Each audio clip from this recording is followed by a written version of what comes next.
Hi, Laura. Hello, how are you? Well, you know. All right. Yeah. We're going to talk today about Chelmsford Racecourse and more specifically the Reform Conference that was held there on Saturday. You were there. I mean, I went there to cover it and then you were just there attending, right? Yeah, paid up member. Yeah. So around 1,000 people bought tickets to go and watch Nigel Farage speak down in Chelmsford in Essex. And this is part of a tour that the Reform Party are currently doing up and down the country. So the night before that, they'd been in Leicester. Later this week, they're going to go to Esher in Surrey, Sandown Racecourse. And then on the weekend, they're off up to Chester, I do believe. I think just the one was enough for us. What do you reckon? Yeah, I think it was interesting because it was the first Reform event that I've ever been to. Is it? Yeah, I've never done anything to do with Reform while I've been here before. Really? So I'm interested to know if, because you've been covering this for ages and ages, like before, I feel like before kind of anyone else was. Oh my God, you're aging me. No. But you followed Richard Tice on the campaign trail for a bit as well, pre-election. And I was wondering if you've noticed if there's been a change in the sort of people that are attending these events. Oh, definitely. Absolutely. Like, I think that the closest comparison will be who gathered in Clacton for Nigel Farage to announce that he was going to run for MP just before the general election. And the crowd, the demographic was much older. It was what you would possibly expect as an archetypal Reform voter. I would say they were between 50 and 65,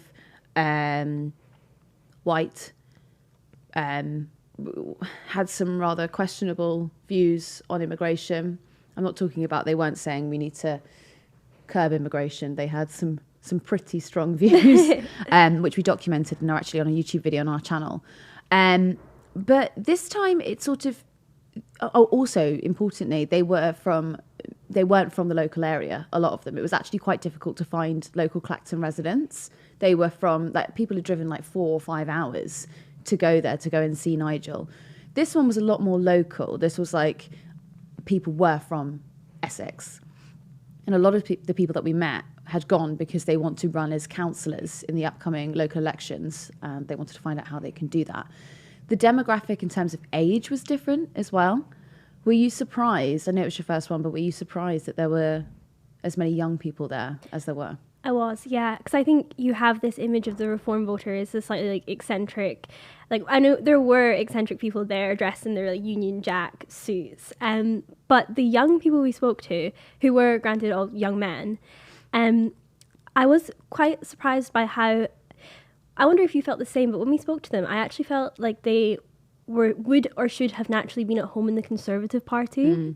Like, to me, they were dressed like young Conservatives and like they were very slickly, smartly dressed. When we spoke to them, the things they were concerned about is typically what the Conservative Party has valued, things like home ownership, entrepreneurship, traditional values, in the sense that we spoke to one guy who was talking about how all he wants to be able to do is be married, have a child and own a home before the age of 30, which he says with the economic circumstances isn't possible. In fact, we could play that clip here. Well, there are lots of reasons, but one of them is I'd like to afford a house one day. Yeah, so house prices are influenced by supply and demand. If you've got a shortage of houses, then housing becomes expensive. And as it currently stands, we're letting in nearly 1 million people every year, net 906,000 last year. Letting in millions of people increases demand by millions of houses, and that makes housing more expensive. So I don't think people realise just how extreme that number is. We used to let in tens of thousands of people net per year. But to keep up with the current rate, you need to build a city the size of Oxford, and one the size of Cambridge, and one the size of Peterborough, and one the size of Bath, and one the size of Durham, and one the size of Lancaster. And you'd still have 24,000 people left over, so you need to build a medium-sized town. We will never, ever build enough houses to keep up with the current rate of immigration. The only way we're ever going to cope with that is if we go back to normal. So I think I was surprised by how, and I think we both kind of said this, by how, I don't want to sound like condescending, but like eloquent they were when they spoke about politics. Yeah, they were very engaged in politics, that's for sure. They were, I mean, the first guy that we spoke to who was in construction, wasn't he? He used to be a Corbyn voter and now he's joined the Reform Party. And I thought he explained why quite well. I voted Jeremy Corbyn in 2019. I'm fundamentally a populist. I'm against the establishment. The establishment, Labour and Tory, have failed us. Tories for the last 14 years, Labour before them when they opened the wars and everything that went on with that. So, I saw, I was, what would I be, 19 or so. I was kind of naive, but I saw Jeremy Corbyn as a genuine voice, as someone who was trying to say something a bit different against the kind of Tory government. So I voted for him, and now I'm a Reform vote. So, that transition from Labour to Reform is a clear one. And this is what Nigel Farage is going on.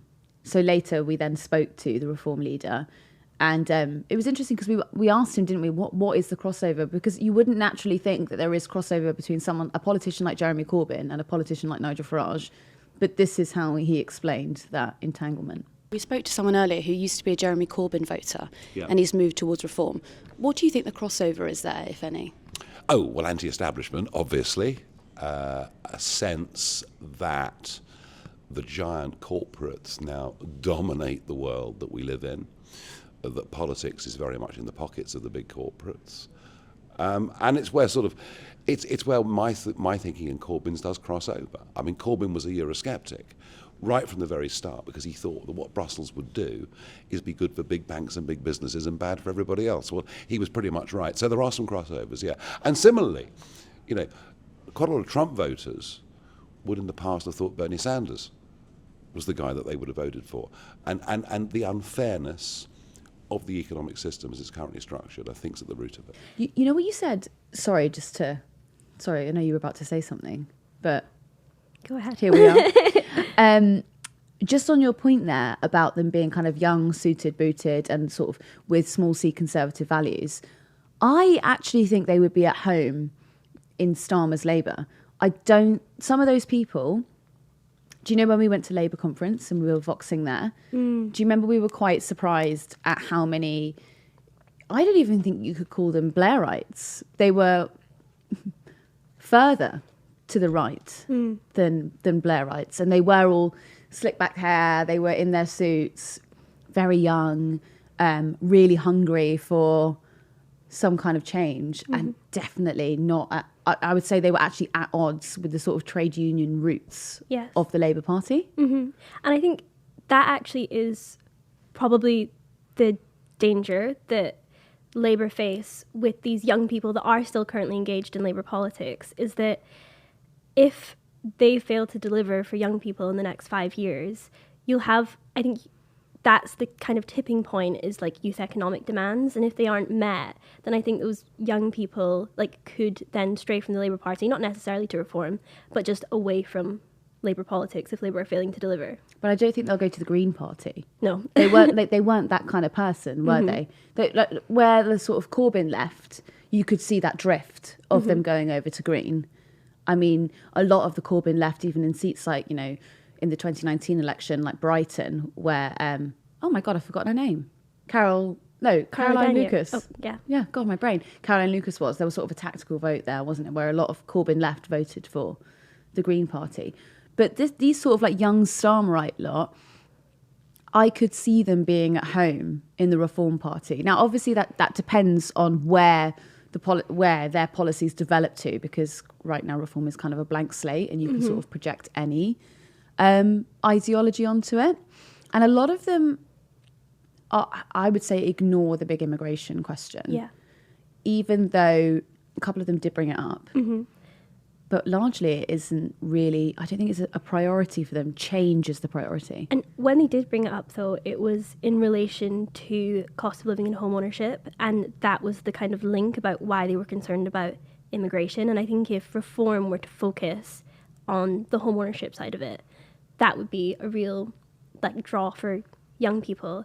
And I think that's what Labour say as well. You know that, right? Labour do link immigration to housing. Really? Well, I mean, you think about how many times Yvette Cooper has been stood in the House of Commons and she's lambasted the Conservatives for net migration being at 700,000. So it's like if you are from the Liberal left, is that your home? That kind of narrative? I think what was interesting is I felt, and I wonder if you feel the same way, that those boys we spoke to who were all considering running for county council, which I guess is just a training ground so that in 4 years' time they're ready to be fielded as MPs or candidates for MPs.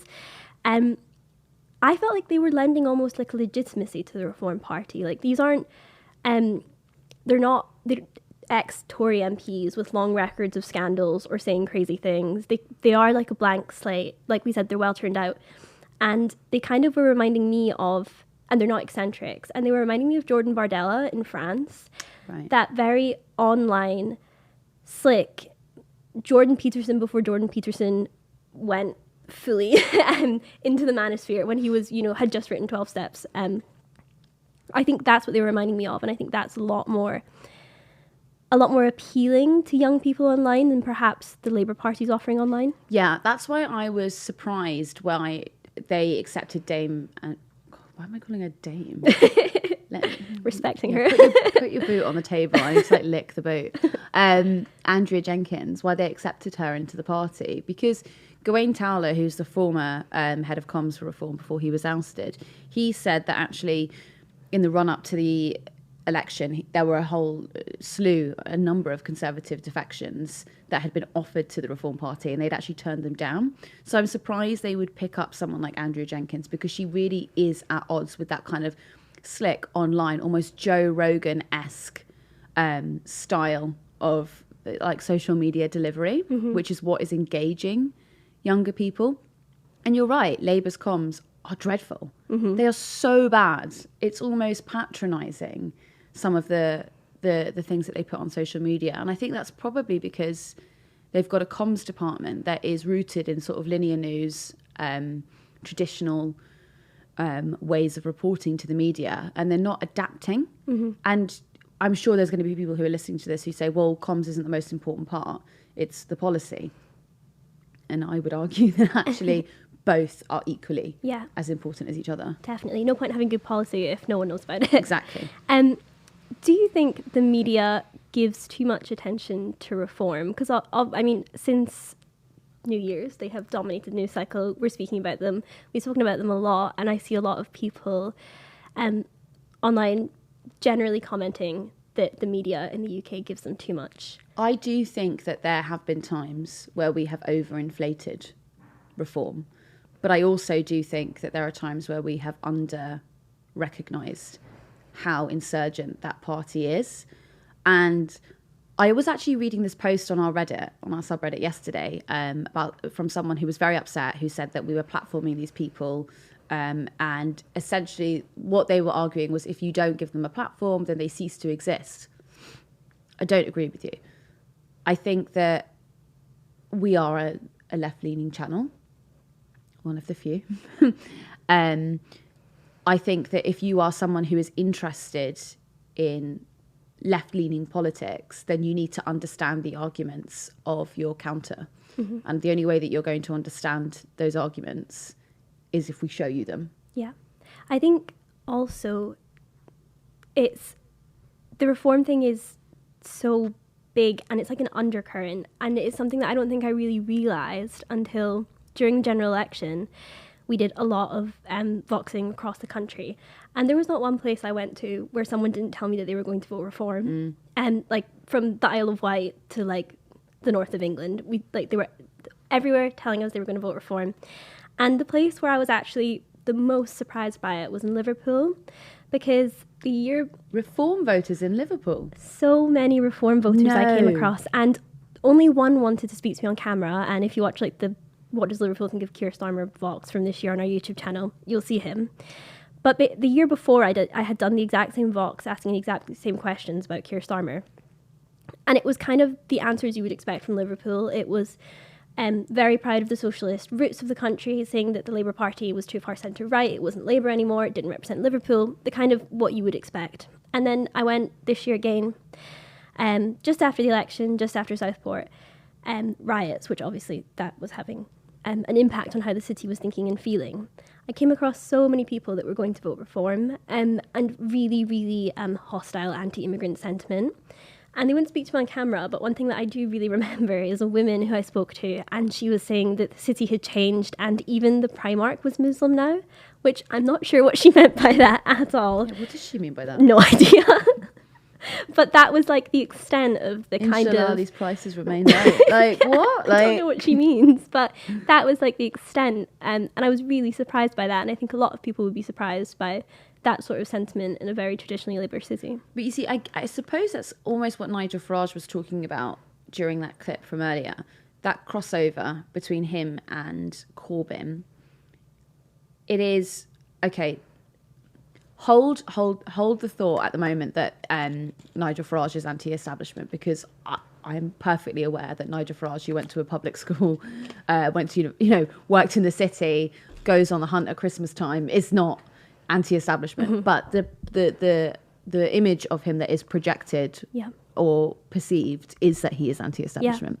So I can see how a voter would envision crossover between himself and Corbyn, but also the populism aspect of it. Yeah. Because Corbyn it's almost like how London returned Boris Johnson as mayor multiple times because, for a second term, because he is a populist. Yeah. And that's the sort of, they're almost like the triangle, those three. Yeah.